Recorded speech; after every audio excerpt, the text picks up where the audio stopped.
அகிலத்தில் சிறந்தவர் யார்? மென்மையான இழைகளை நூற்பவரா அல்லது அந்த நூலை கொண்டு வஸ்திரங்களை உருவாக்குபவரா? வஸ்திரங்களை உருவாக்குபவர்தான். இனி சிறந்தது யாதென கூறுங்கள்.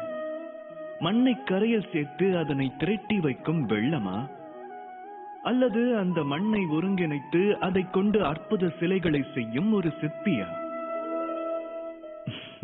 ஐயமின்றி அந்த சிற்பிதான். இனி உயர்ந்தது யாதென கூறுங்கள். தேவாசுரர்களுக்கு இடையிலான அமிர்தத்திற்கான போராட்டத்தால் விளைந்த ஆழகால நஞ்சா அல்லது அந்த நஞ்சினை அகிலத்தின் நன்மைக்காக சூட்சம வடிவில் தமது கண்டத்தில் தாங்கிய மகாதேவரா? ஐயமின்றி மகாதேவரே சிறந்தவர். அதே போல சிருஷ்டி அதனிலும்